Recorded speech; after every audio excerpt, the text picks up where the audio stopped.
नमस्कार दोस्तों। उत्तर प्रदेश उप निरीक्षक यानी यूपीएसआई की वैकेंसी आ चुकी है।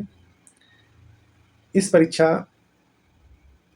में कुल 400 नंबर के प्रश्न पूछे जाते हैं, जिसमें हिंदी भी 100 नंबर का होता है। तो हिंदी की बड़ी अहम भूमिका होती है, जिसमें सामान्य हिंदी के कुल 40 प्रश्न पूछे जाते हैं। तो आइए इस सामान्य हिंदी के पाठ्यक्रम को हम लोग देखते हैं क्या पूछा जाता है, और थोड़ा इस पर विश्लेषण हम लोग करेंगे कि सवाल कहाँ से बनते हैं।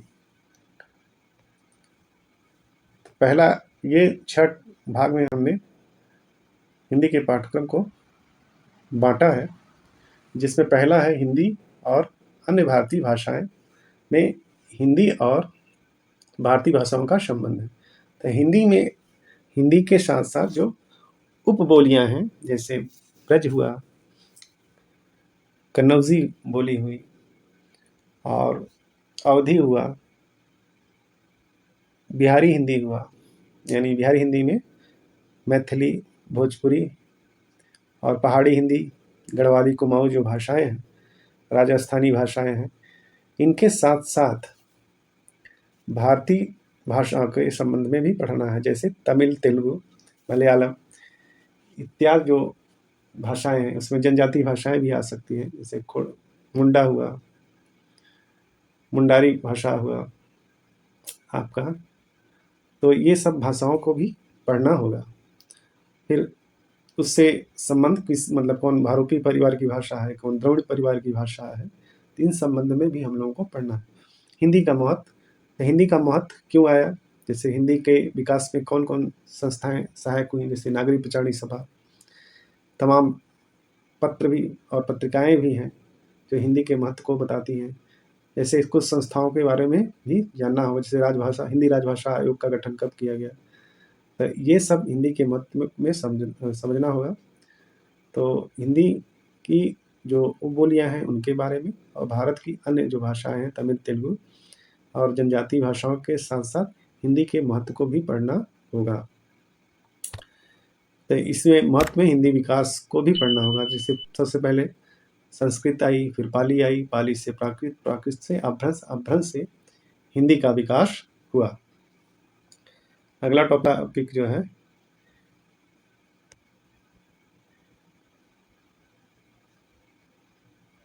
हिंदी व्याकरण का मौलिक ज्ञान। तो ये बड़ा टॉपिक है और यहीं से सवाल भी अधिकतम पूछे भी जाते हैं।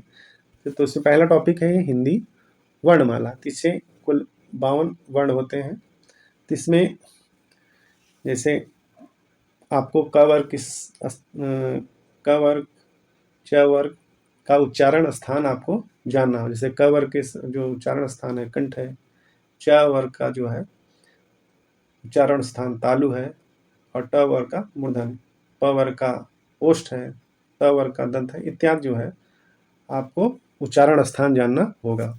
तत्सम तद्भव शब्द जो संस्कृत से बने हुए शब्द हैं उसे तत्सम कहेंगे, और जो संस्कृत से परिवर्तित होकर यानी उसका बिगड़ा रूप जो हुआ वो तद्भव वो तद्भव कहलाते हैं। जैसे कर्म आपका तत्सम हुआ और काम जो है तद्भव हुआ। अगला टॉपिक है पर्यायवाची, विलोम और अनेकार्थक शब्द। तो अनेकार्थक शब्द में यानी एक शब्द के कई अर्थ। जैसे एक उदाहरण ले लेते हैं हम लोग, सिलमुख। सिलमुख, सिलमुख का शाब्दिक अर्थ हुआ बाण या तीर, और भौरा और भ्रमर भी होता है। तो एक ही शब्द के कई अर्थ निकले, यानी सिलमुख माने तीर, बाण और भौरा, भ्रमर। तो ये हुआ अनेकार्थक शब्द, यानी एक शब्द के कई अर्थ। तो इस तरह से आपसे सवाल पूछे जाएंगे। अगला टॉपिक है वाक्यांशों के स्थान पर एक शब्द।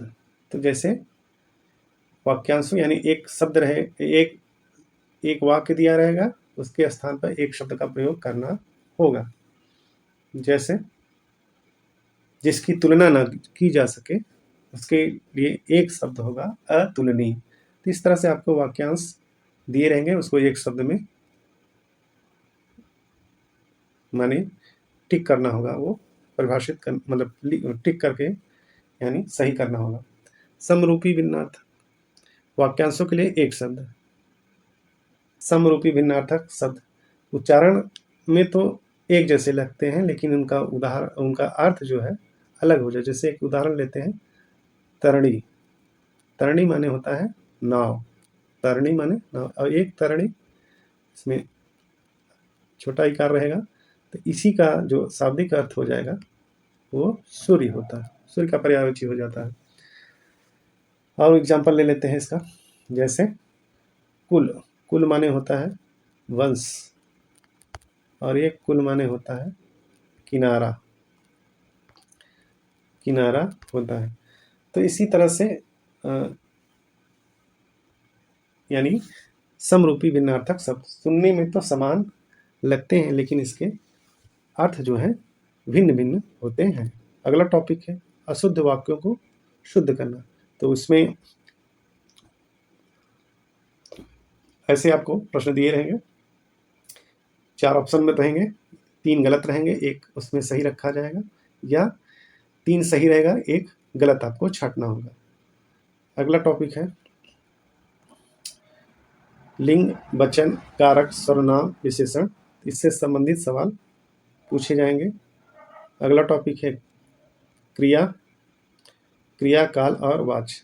तो क्रिया, काल में आप वर्तमान काल, भूतकाल, भविष्यकाल, वाच्य में कर्तृवाच्य, कर्मवाच्य और भाववाच्य को पढ़ना होगा। अपव्यय अर्थात वैसे शब्द जिसमें किसी प्रकार का परिवर्तन न किया जा सके उसे अपव्यय कहते हैं। तो ये टॉपिक से भी सवाल बनेंगे। अगला टॉपिक है आपका तो उपसर्ग, प्रत्यय, संधि और समास से भी, प्रत्यय बाद में लगाए जाते हैं, संधि और समास, तो इससे भी सवाल पूछे जाएंगे। विराम चिन्ह से भी सवाल बनेंगे। मुहावरे और लोकोक्ति भी आपसे पूछा जाएगा। रस, छंद, अलंकार से भी सवाल पूछे जाएंगे। तो ये रहा व्याकरण का मौलिक ज्ञान से संबंधित प्रश्न पूछे जाएंगे। तीसरा टॉपिक है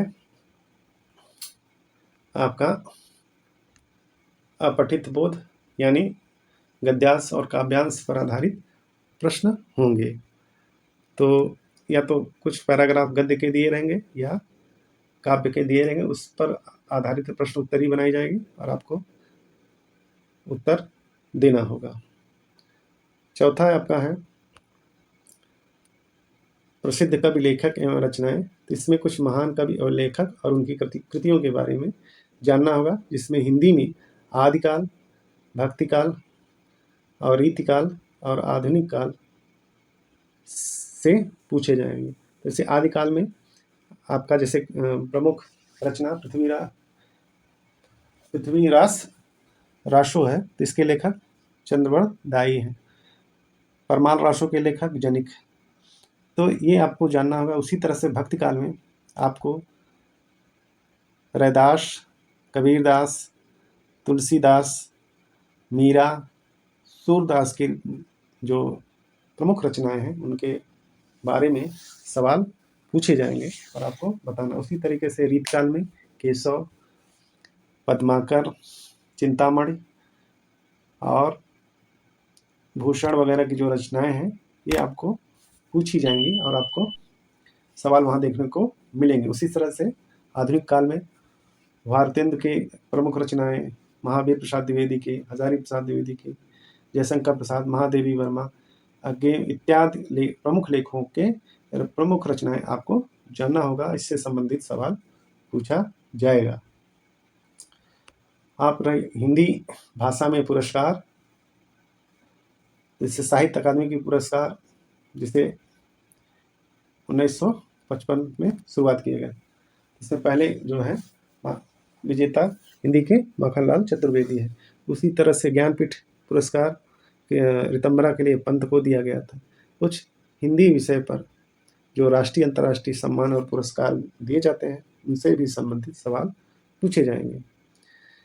यानी साहित्य अकादमी पुरस्कार, ज्ञानपीठ पुरस्कार और सोवियत लैंड पुरस्कार या उत्तर प्रदेश द्वारा जो सरकार द्वारा दी जाती है हिंदी भाषा के लिए, उससे संबंधित सवाल पूछे जाएंगे। तो इसमें करंट में भी और पूर्व में जो पुरस्कार दिए गए हैं उससे संबंधित सवाल पूछेंगे। यूपीएसआई की हर शिफ्ट की परीक्षा में पुरस्कार से संबंधित सवाल अवश्य पूछे गए थे। आपका अंतिम टॉपिक है विविध। विविध में ये सामान्य ज्ञान आधारित प्रश्न होंगे। तो ये सामान्य ज्ञान आधारित प्रश्न ऐसे होंगे जैसे आपसे पूछा जाएगा हिंदी भाषा की पहली रचना कौन है, तो देवसेन का श्रवकाचार्य है।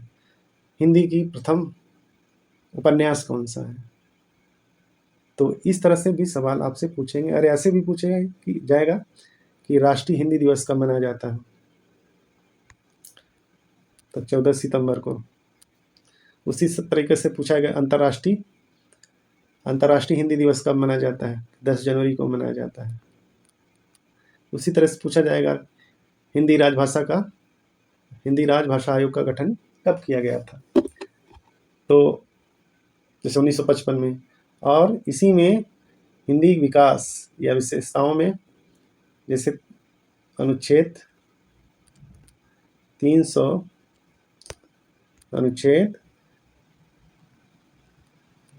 343 से 351 हिंदी के विकास यानी हिंदी भाषा एवं देवनागरी के विकास के संबंध में भी आपसे सवाल पूछे जाएंगे।